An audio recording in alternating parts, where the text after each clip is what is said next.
Hello, everybody. Nice to be back with you. Good to be here. Got an exciting topic to talk about, to dive into today. Jeremy Lastman here. So we'll just wait a few seconds for people to join. Things have been really awesome. Been feeling like a new wave of clarity. New wave of clarity and flow come in, and it's been super cool riding this wave, and I hope you guys are feeling it as well. We got an exciting topic today. Make sure you say hi if you're on. Hey, what's up, Jen? Thanks for joining. And if you're catching the replay, let me know as well. I'd love to know who joined in and saw it and what you thought. Today's topic is a big one. It's about money, manifestation, and multidimensionality. We got a question from Mechanics of Consciousness member Keisha Martin. She said it was in response to one of my posts about the new paradigm of business, this new fifth dimensional understanding about energy and what that means for running a business, and also a new level of flow instead of effort, and really what it comes down to. She asked, how do I get things to manifest here? I can do so much multidimensionally, but here and financially seems to be a void. Hey, what's up, Karen? Thanks for joining. Definitely feeling a lot in my chest right now around this topic, because it's something that I've had to deal with on my journey as well, in terms of feeling like I operate on a very high level, but the grounding of some of my ideas, the grounding of ideas into reality, bringing the results down into the third dimension, there seems to be some sort of disconnect that are keeping results and abundance and whatever you feel is blocked from coming into your life, a certain type of energy from becoming physical, as it were. And so when we dive into this topic, I think we're going to discover a lot around how passion is involved with all of this, and how resisting your passion is what causes this kind of bottleneck from your flow reaching down and really changing your reality and upping your level and getting you through the blocks and through the inefficiencies that are keeping the results from coming. 1 second, I'm gonna grab my water.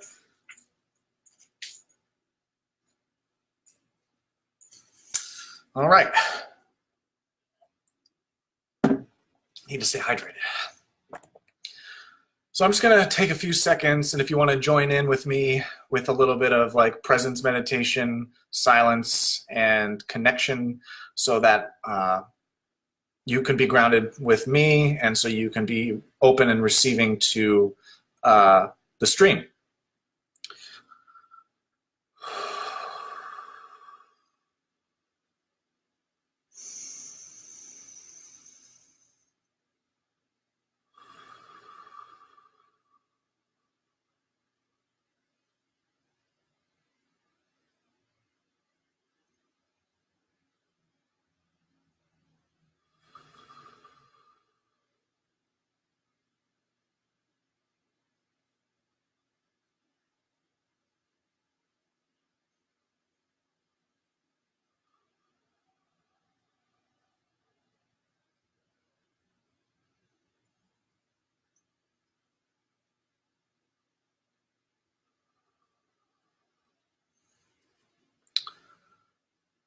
So I'm gonna consciously go a little bit slower at the beginning here, because especially as I get in the flow, I know I can really start to go very fast.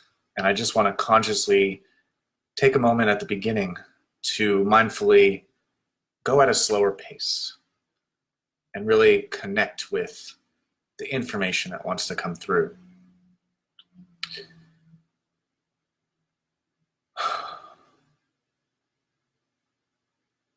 When I tune into these blocks that I have noticed in myself in the past, with my clients that I work with, and generally with what I feel in the collective as a major point of struggle, is money energy.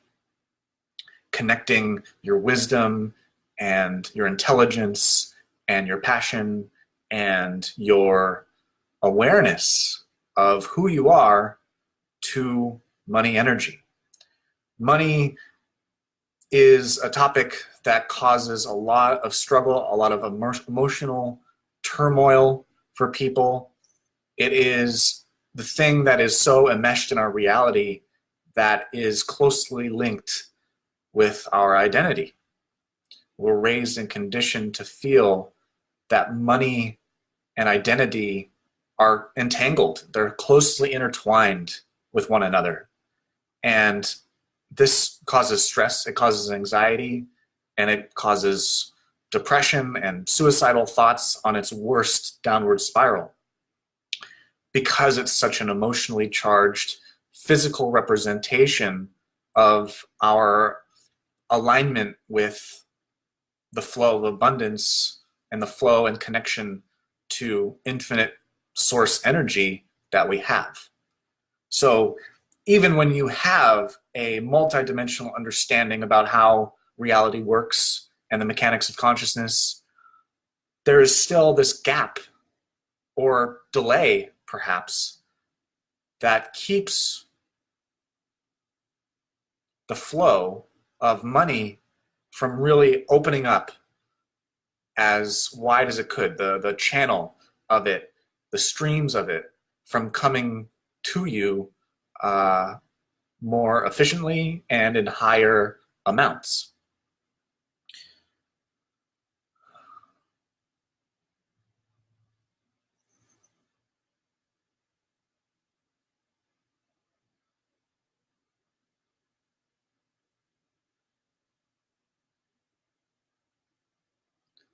The first thing I want to talk about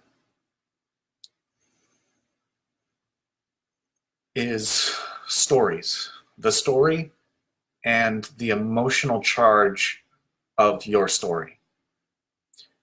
And when we start with the story, we start with taking an awareness, taking stock or a snapshot at how you're telling your story. So if you want to do this with me as I talk about it, it's good. Let's see what comes up. Post in the comments what comes up when I start to ask these questions and dive into the story around money and your challenges with manifesting money and other things in your reality. When you look at your money story, your story and the emotional baggage with it, this is a question, how much time is contained in your money story? How much time is contained in your money story? And when you really sit in that, you're asking yourself, how long have you been telling the story of your struggle with money? How long? A year, 2 years, 5 months? What is that number? Get that into perspective for how long have you been telling this story of your struggle with money? And there's no judgment here. Just an objective, scientific analysis of asking yourself, how much time is contained in my story around money and my struggle with it? and what comes up. And take that number and observe it. Feel it. Feel all the things that come up. Don't suppress anything. Don't suppress anything. And feel where in your body does that hurt the most? How much pain, where is the pain, and how much pain are you feeling around that number when you say that number? How much time have you been telling your story about money? The story of struggle around money.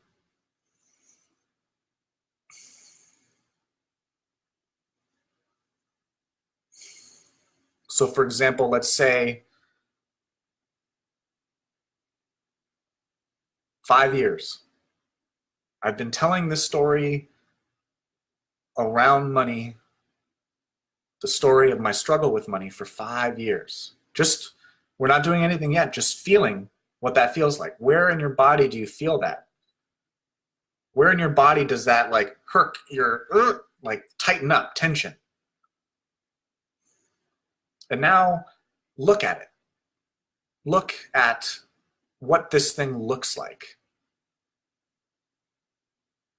This 5 years worth of energy that you feel in a certain part of your body, what does it actually look like when you just look at it? What's the form of it? What's the shape of it?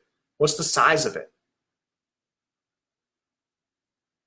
Realize that this story that contains, it's like a box or a container, there's a container of it that contains 5 years worth of time. And when you actually look at this box, ask yourself, how big is this? If you were to translate the form of this container into three-dimensional reality, how big is it? If you were to place it on a table or a pool table or a football field, how much space would it take up? And just get the relativity there. This is the first step to becoming aware of how your story is affecting your results, your reality.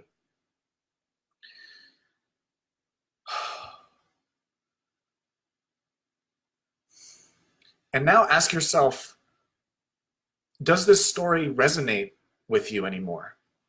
When you're given a choice to keep telling this story that is generating your results, do you want to keep telling that story? And it might feel true, but really we're taking a stance on this that is really looking at this from a new perspective, a new point of view that will unveil new possibilities that you might not be aware of, which is this the only story there is? Is this the only story there is? Because when you really ask yourself, is this the only story there is, or is there a new story? And you wonder, and you're curious, you don't have to know yet, you're opening your imagination to inspiring you with new possibilities. You see, when you're closed off around beliefs, you can't see new possibilities. You can't see new awareness around what you think is so rigid and concrete. And ask yourself, if you want to destroy this container, go ahead and do it. You have full power to do it.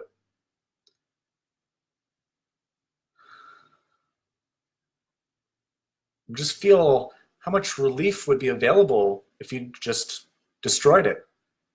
And from there, this blank slate of what is the new story? Or do I need a story? Do I need to tell a story? Do I need to believe in a story around money right now? What would happen if I don't?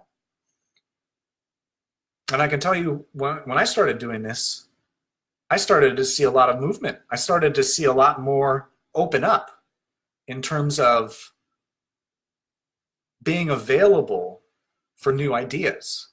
And from new ideas birth so much more. The idea is the power.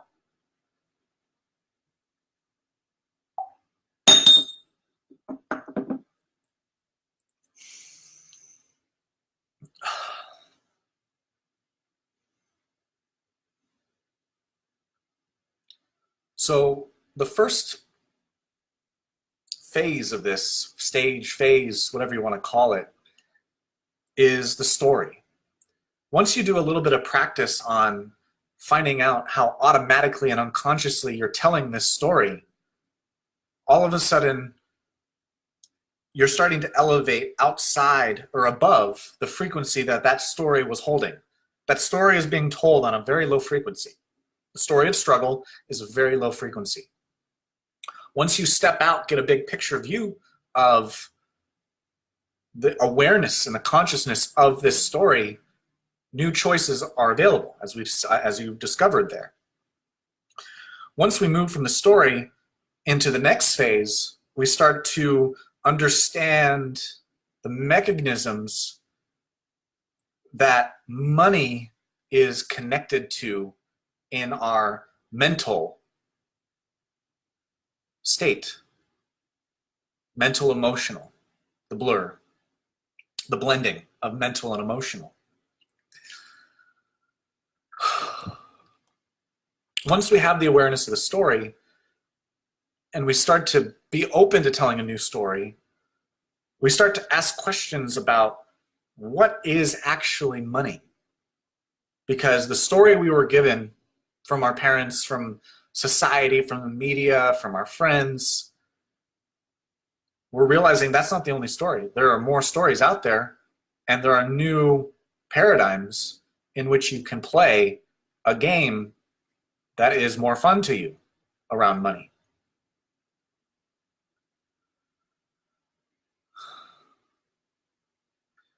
So what is money? What is money?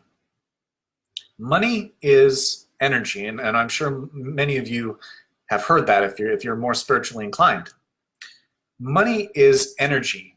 It is the physical representation of our symbol for value, of our subjective symbol of value that has been collectively agreed upon as the means of exchange of value from person to person.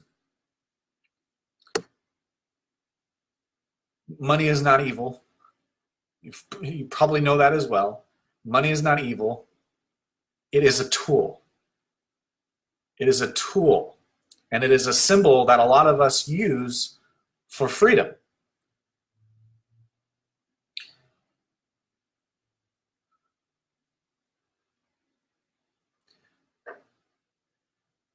From this blank slate, telling a new story, seeing new possibilities, from money is energy, all of a sudden the connections to our personality start to become more apparent. All of a sudden we notice how intimately connected money value is to our confidence levels, to our self-esteem levels, to our worthiness levels.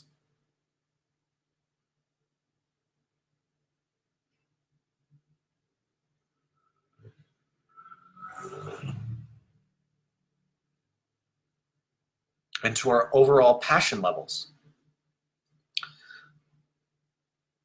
Confidence, self-esteem, worthiness, and passion.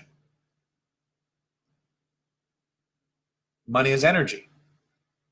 And we have those 4 mental, emotional, energy, personality traits, what do you want to call confidence, self-esteem, worthiness, and passion as personality factors or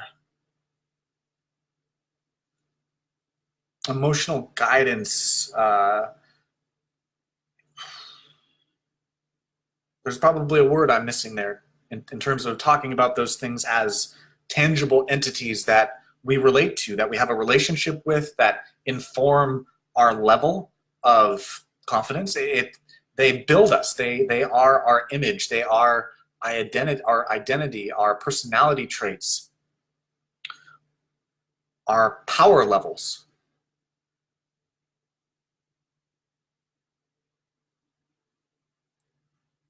Because energy and power can be easily translated together as almost synonymous.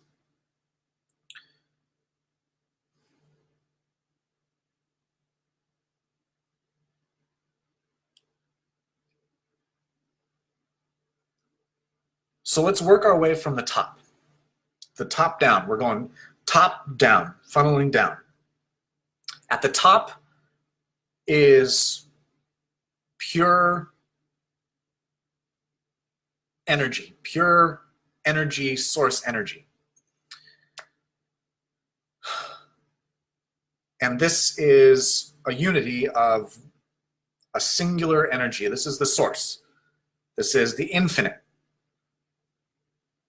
energy. And now, once we see our metaphysical bridge from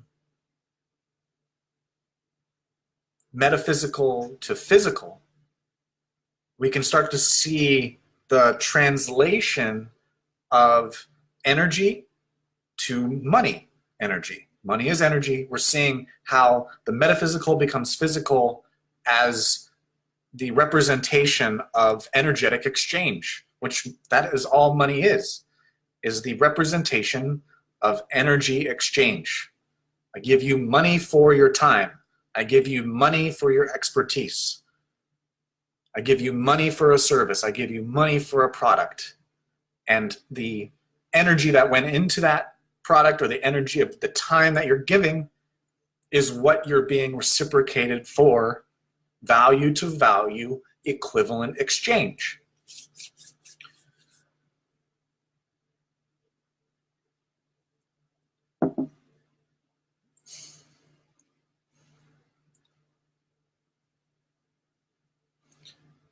So as source energy, as this pure positive energy starts to funnel down from infinite to finite, from metaphysical, non-physical to physical,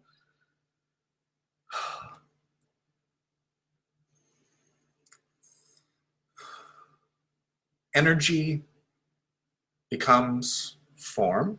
Energy goes from a higher dimension to a lower dimension. Energy goes from non-physical to density. And when we take into account the traits that money represents and what money is as energy, we can see that we funnel down into our mind and body, the way we feel, the way we act, what we see, our senses, our interactivity with reality. All of our programming up here, our mind, our time, our past experience,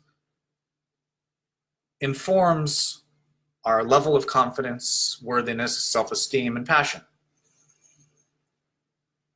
And so when we look at rebuilding our story of up-leveling our whole emotional experience with money and or debt to a more positive, empowering relationship, we need to start at the top to see where energy becomes passion.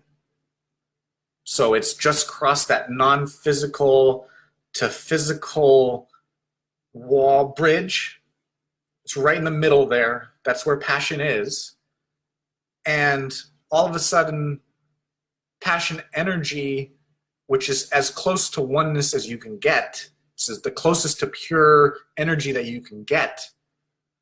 All of a sudden, that passion, when it goes from the fifth, like higher dimensions to the fifth dimension, to time, to 3D, we go from a space where everything is one to a reality of duality. Basically, there's a split that happens when oneness energy becomes reality, the contrast of reality, the polarity of reality, the duality of reality, the binary of reality, the polar positive negative of reality.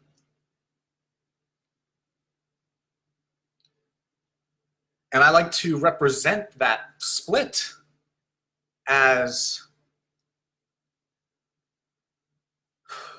the splitting of energy between creative and sexual.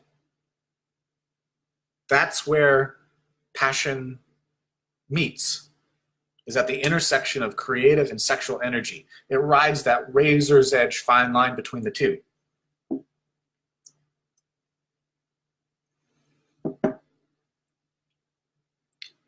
And then from there, it splits off into logic and rationality and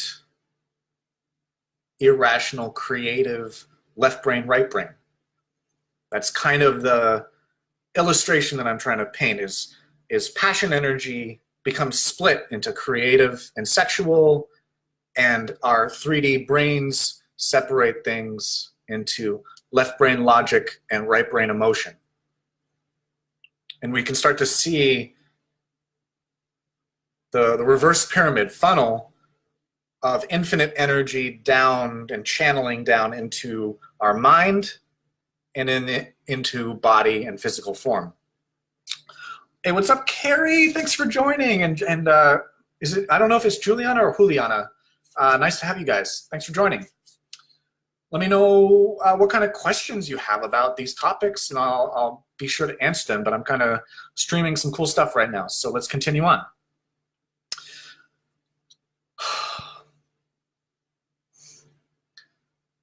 So when we've split from oneness to duality, all of a sudden we're compartmentalizing things and we're making things more complex. We're siloing our information. We're separating knowledge. We're separating fields of understanding. This is what the human mind is best at, is creating these compartments.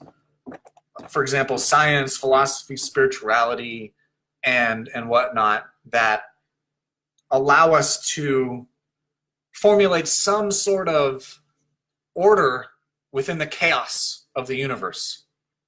It's our attempt at explaining the mystery of the universe, trying to create order in the chaos, like I said. Ooh, nice, Carrie. Nice.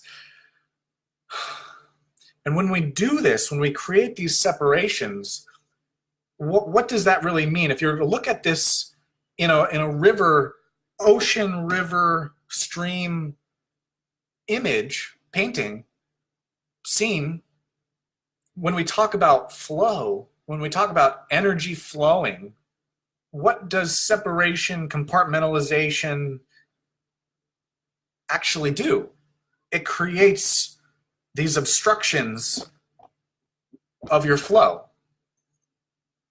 And it's by design as well, because if we didn't have our mind funneling this data, funneling infinite data into a manageable perception, into a manageable processing understanding, it would overwhelm us. It would literally overwhelm the circuitry, and we would blow out. And I think that's a lot of what mental illness is, and pain, and all of that stuff. Is when there's so much energy and it's just being suppressed way too much, or it's not being processed correctly. There's too much inefficiencies. And on the opposite end, it's that there's too much data and there is no philosophy to process it efficiently. There's a paradox there. There's two ends of the spectrum. But the important thing here, when we talk about the translation of energy into money energy, is understanding that our money energy, the way we interact with money in our reality, our relationship with money in our reality, is really the physical extension of our mental, emotional, psychological relationship with energy in our mind and body, in our mind. Really, when it comes down to it, it's our translation and processing of how infinite energy comes through, how that means about me in a selfish way, in a my life way, my life, like the ego sort of effect, and what that means about my standing in reality, my value to reality, uh, my impact to reality, and everything else that money means about me. All of that stuff that we're taught growing up.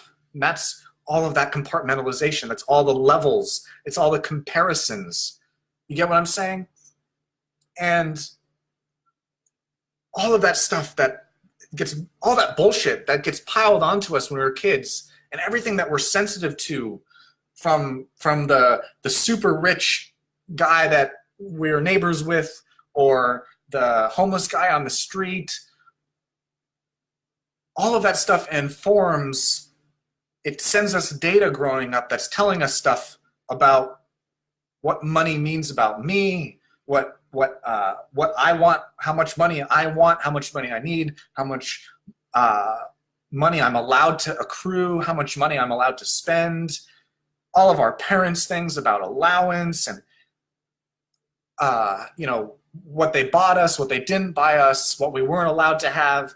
All of that stuff informs this story that in the first part, the first phase of this live, that we started to see was really creating the struggle around money, the story that we tell. And so once we get to the root of our paradigm of like what really factored in to how we processed energy from our environment and what we made that mean about ourselves. And so in this phase, we're starting to see how energy is being routed through our imagination. And by saying that, I mean what we think money is to us and our relationship to money in a negative or positive way, to start to see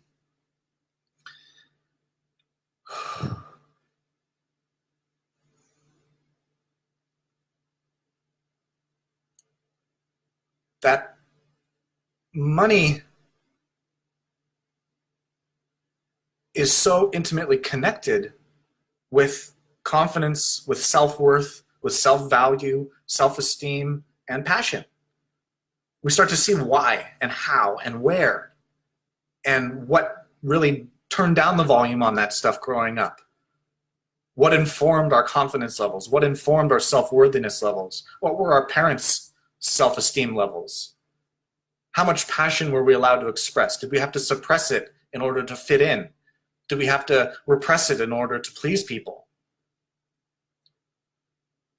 All of that stuff, like you start to see all of the tentacles that money means to you in relation to your relationship to yourself, and how much you love yourself, and how much love you were allowed to give and receive.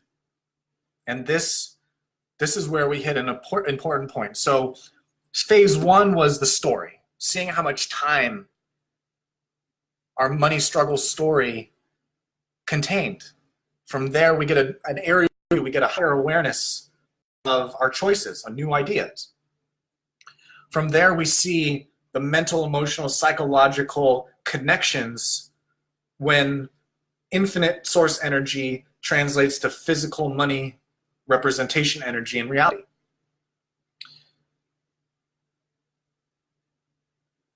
And from there, we get to a root that money,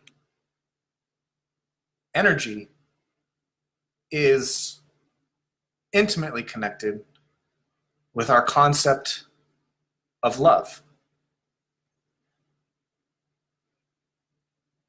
And that brings us kind of back around to where passion gets split into creative energy and sexual energy. And so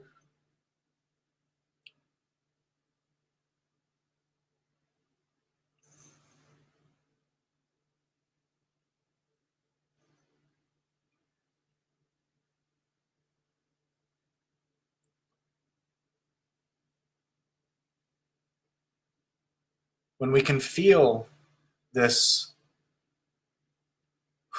very close connection with love and passion, we can start to see where, when we were told, or when it was kind of programmed into us to split off this oneness love and passion energy into separate sides, into separate silos of creative and sexual, that they were kind of separated into logic and emotion. Like, we start to create a distance in our psyche between these definitions and spectrums of love. The spectrum of love, levels of love, degrees of love. All of that complexity informs this whole thing, informs the whole story about money, which is connected to confidence, self-esteem, self-worth, passion. And then on the lower end of the spectrum, the things that bring those numbers down, the things that weigh those numbers down, is fear, guilt, and shame, and doubt, and disbelief. Take your pick, Mad Libs.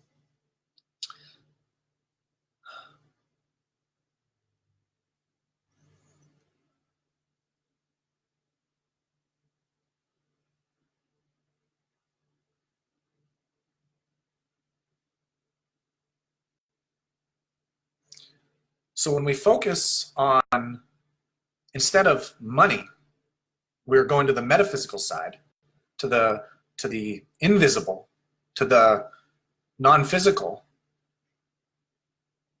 and we start to look at these top-end personality traits: confidence, self-worth, self-value, self-esteem, self-love, whatever resonates for you in your experience. It could be just one of those. We start to feel the connection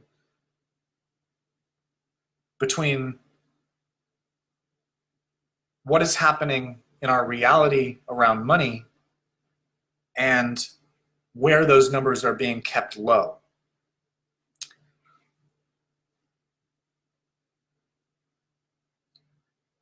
And where, Keisha, especially for you asking this question about the difference between multidimensionality and manifesting here and seeing this like void of money energy in your life, we really start to see where the bridge is broken with your philosophy.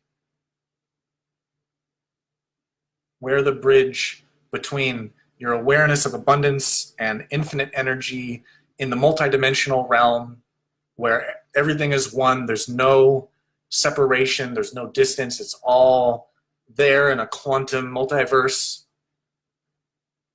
imagination, to bridging that understanding to your 3D life and to your frequency here, to your emotional state of consciousness, your state of being, where becoming aware of where you are still being weighed down in the confidence, self-value, self-worth, self-esteem, self-love. Again, you have your own words for knowing where you feel heavy around money. And that all will come when you actually look at the story that we did in the early parts of this live.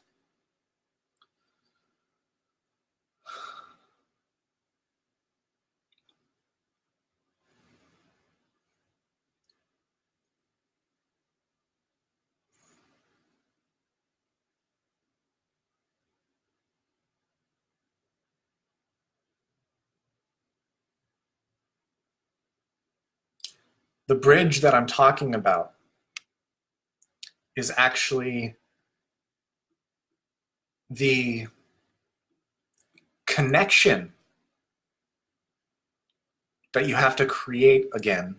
The connection that, I don't like to use the word broken, but it might help in this.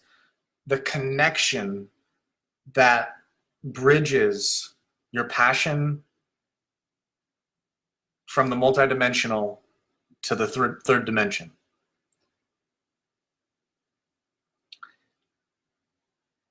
And that really is actually, from my experience in making love oneness more grounded, is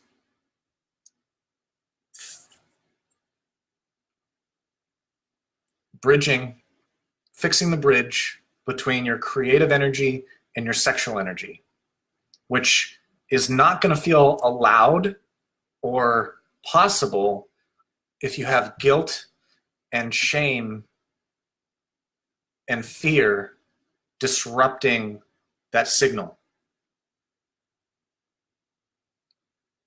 Disrupting that signal. Because when we, again, zoom out, we're really looking at the connection from source to mind to body, from the multidimensional to the fourth dimensional to the third dimension.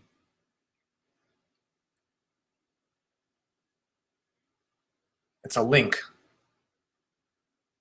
And it gets disrupted, your confidence, your self-esteem, your self-worth, your self-value, your passion, your energy gets weighed down to all of that. It gets sucked down in frequency when there are disruptions and inefficiencies in that signal.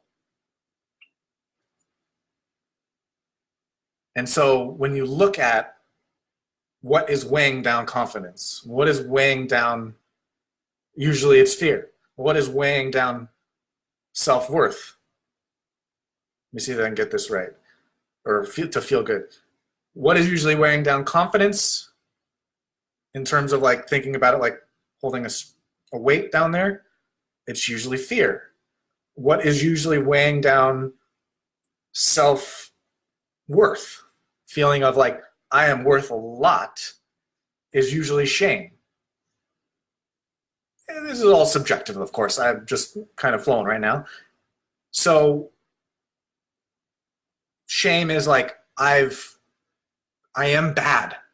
I'm not worth anything, right? Confidence, fear, self-worth, shame, self-esteem, I would say, is guilt. They're interchangeable, but let's roll with it. Because I have done bad, I don't deserve to be happy. I don't deserve, like, because I'm so guilty, I can't esteem myself high if I feel so guilty, right? And I'm just playing around with this. And fear, guilt, shame, doubt, and disbelief are all going to weigh down these numbers. And when you become aware of that, and you actually kind of rate, like, what is my confidence level at? How confident do I feel? Not that confident, because all these fears, I can't tackle these fears. But if you feel fearless, that you can tackle any fear, and you prove it to yourself, and you validate it for yourself, you confirm it, all of a sudden your confidence goes up. And maybe an aspect of your income will go up because you feel more confident in asking for sales, asking for your value, approaching more people, being fine with the rejection, all of that stuff. How high do you rate your self-worth?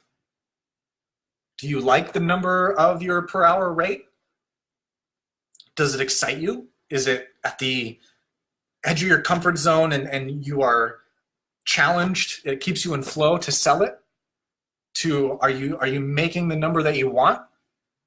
That's all your self-worth. And when you're not satisfied about that, it's because shame is weighing that down into a territory that is low for you.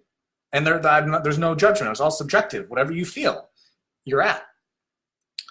Same with guilt. If you rate your self-esteem as low, like I don't esteem myself very high, I can't say that I'm a badass, I'm not allowed to say that I'm a badass, I can't stand by my product, I don't know the value of my product, you know, all of those things, it's because you feel guilty for saying, wait, no, I do know. I do know. The guilt is in the way. The guilt or the shame, whatever is in the way. It's all interchangeable. But those are the higher, deeper personality factors of how you are translating infinite energy into a body, into a avatar of yourself that inform what your financial results are in 3D.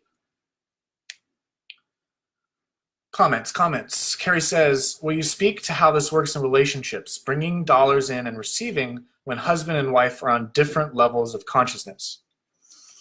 And then Keisha says, mine do not excite me, makes sense. Yeah, Keisha, what's stopping you from raising that standard? What are you afraid? What is the fear that comes up when you think about asking for more money or quitting that whatever and doing something else that excites you? What comes up? It's usually fear, guilt, or shame around your confidence, self-worth, self-esteem, passion.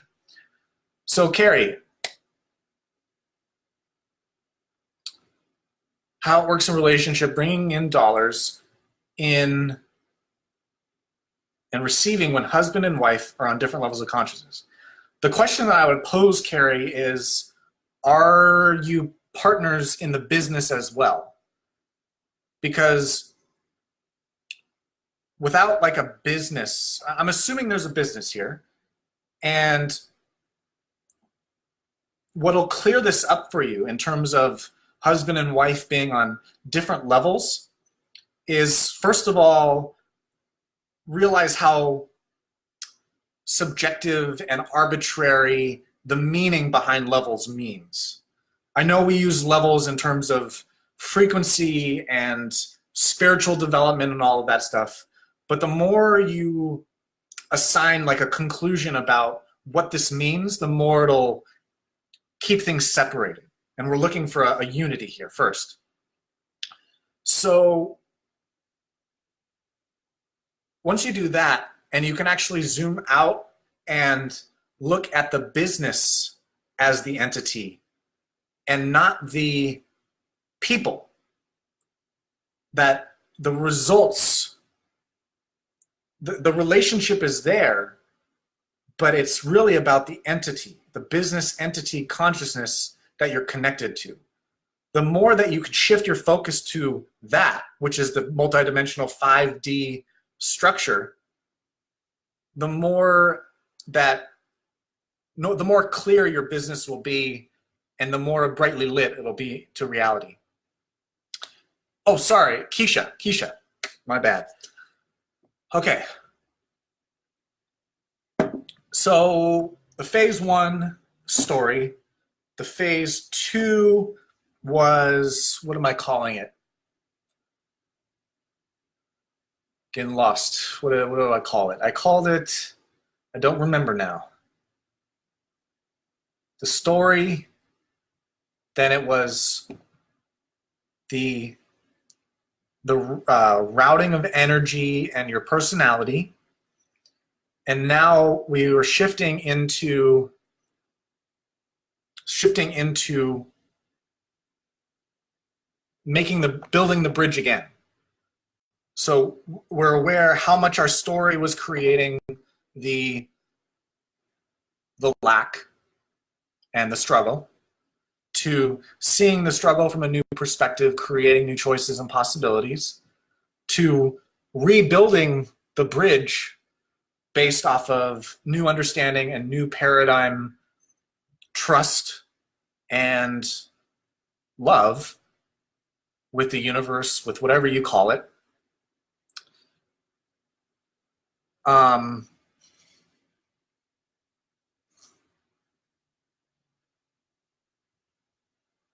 and bridging creative and sexual energy again, which got broken when we were told growing up to separate reality from make-believe. Once we unify our creative and sexual energy again, once we eliminate the fear, guilt, doubt, shame that keeps those things separate, that disrupts the signal, all of a sudden we can start to feel our passion in a much more powerful and potent way, because the missing component of the chemistry that makes fire is allowed to be present. Do you see what I'm talking about here? The alchemical mix of ingredients can make the full soup and can ignite the fire again, which really starts to enliven your passion and lights the passion on fire, which is the stoking of the sexual energy mixing with the creativity again. This is what's really gonna take your understanding and up your frequency out of the old story, out of the old paradigm, out of the struggle story that we've gone through a whole journey of realizing. Because this is gonna bring up all the guilt and shame that is disrupting and some people like to use masculine and feminine. I like creative and sexual. So once we get this stuff unstuck and the energy can flow again from infinite to finite, from multidimensional to physical, we start to feel better. We start to feel more ideas, and our imagination can actually flow because the wall between creative and sexual energy has been removed, and that wall is built from like the shame of your sexual energy being wrong, being bad, fear of hurting people, fear of pain on yourself, fear of your brightness, fear of being a burden. There's a whole host of things that we can dive in on that, but once that creative and sexual energy, once you feel why flow state is in between in terms of the graph, and I can post this later if I already have, flow state, the state of flow, is between control and arousal. That's why it feels good. That's why it feels effortless. That's why it feels like flow and you're just in the zone. Is because there is simultaneously a challenge of your craft, a challenge of your mastery, a challenge of paradoxically being empty, but also being a master of your energy flow, with a sexual potency that doesn't make it a challenge, doesn't make it hard. So it's when you feel like you're doing something that fulfills you or that is hard, that takes your energy, but yet it feels sexually gratifying, that is where magic is created. That is where magic is created. And I've been seeing some comments, so let me dive into those. I hope you feel, if you haven't caught me from the start, you get a sense of it, but I've led a whole journey here of seeing this from inside the forest to getting outside the trees to totally expanding everything. Karen, this is divine timing for me. I'm wanting to develop a business to ground my multidimensional being into 3D. Good, Karen. This will help. Keisha, this is helping me release the headache. It's been with me all day, stuck energy. Awesome. Yes, get that flowing. Get it moving. Yes, I feel this Something you said had me make a decision and release some energy. My head is finally feels clear. Woo! And Carrie, I would love to see the graph. Okay, let me flow state graph. I can do this literally while I'm talking. Here's one.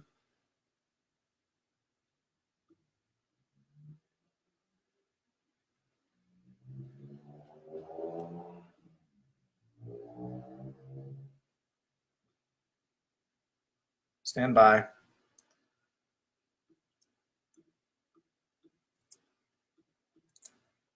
Boom. There are a couple graphs like that, but that's the gist of it, Carrie. Yes, that passion or sexual potently literally pulls me. Yeah. Yet that's why this is a magic area of high skill and high challenge, because paradoxically you feel like you're the one in control even though you're not, and you feel like the universe is pulling you in the right direction. You feel like you're controlling it and you don't, but you're getting the experience that you are with the awareness that you're just in divine flow of the universe. And so it's the razor's edge of this paradox that is contains the most fulfillment, happiness, joy, passion, excitement, abundance for your reality. The more that you can be in that, the higher your empowerment will be, the higher your frequency will be, and the more life bends to your will.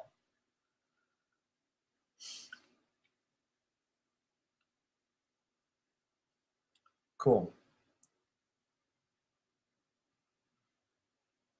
And from there, now we have a new vantage point of using our imagination instead of our mind using us to envision our vision, to see our vision with a clarity to where we know what we're doing.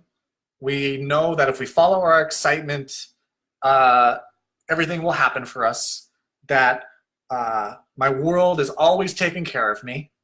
We know this trust. We know this faith now because we're in that pocket of our passion, in alignment with our soul, flow, 5D, 4D, 3D, infinite to finite, physical to metaphysical, all intersecting and making a singularity at our point of presence, which is now. Boom.